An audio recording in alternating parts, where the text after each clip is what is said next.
James Thomas, Morning Blend. I'm here today with Ruth Carter. Good morning, Ruth. How are you? Good morning. You know, it's been almost a year, but I got to say congratulations on winning the Oscar for Black Panther. Thank you. It feels like it was a long journey, but I'm happy to be here to say that I got it. You know, the folks at Hampton University, they got to be pretty proud of you, too. Oh yes, they have a big kind of jumbotron monitor at the opening of the campus, and my picture, I'm told, is still up. Well, congratulations. Also being at a historically black college, and I went to one, too. I went to Lincoln University in Jefferson City. I see. I see. Congratulations to you. Now, thank you very much. Now, let's talk a little bit about costumes. You know, you got Dolomite, you got Eddie Murphy, and you nailed it. The outfits were great.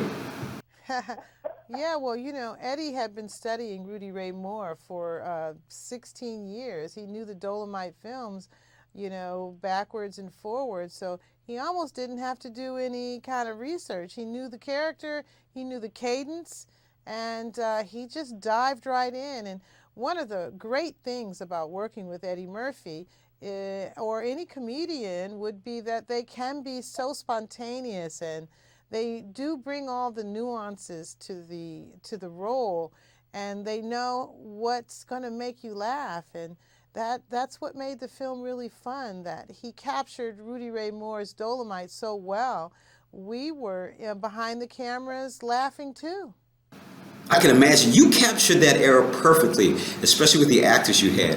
What made you think about doing this costume, and where did you get them from? Well, Eddie Murphy's costumes were all created and made. The inspirations came from the Dolomite film.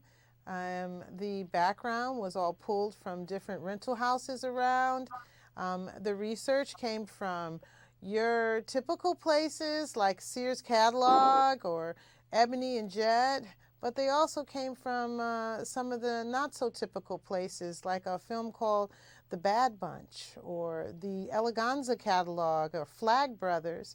Those are the things I remember looking at as a young teenager in the 70s, and it was fun to go back and look at it again and have the opportunity to recreate it. Yeah, I'm a little bit embarrassed because as a teenager back then, I had a few of those outfits, the platform shoes and the bell-bottom pants. I had marshmallow shoes and high-waist, bell-bottom, polyester pants. Oh, it was so surreal for me seeing this whole movie. And just the inspiration, when I looked at the movie and at the end of the movie, here in St. Louis, I'm part of the startup and innovative community. And I kept thinking to myself that Rudy Ray Moore had to be one of the very first entrepreneurs. Yes, an independent filmmaker, entrepreneur, and someone who really believed in himself, really believed that, he could be this larger-than-life character and be uber famous. And, he tried several attempts at different things. He was a shake dancer and a singer, and then he became a filmmaker, and that was the thing that stuck. You're quite a person too. You have a history of working with Spike Lee, John Singleton, and being in a lot of these movies. What is your inspiration and what drives you?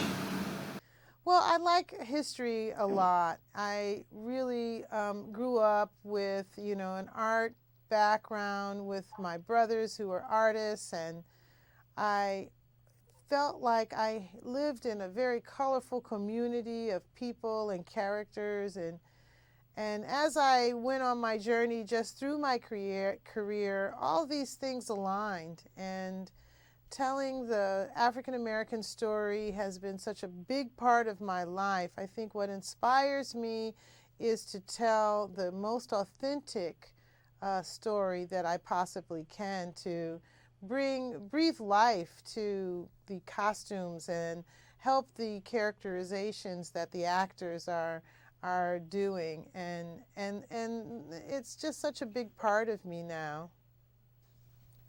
I got to say thank you to Netflix. I have a person sitting in front of me right now, and that's all he does is watch Netflix. I'm going to tell everybody they have to go see this movie, and it take you all the way back to the 70s, especially with the outfits. It's absolutely great. Yes, thank you so much, and enjoy.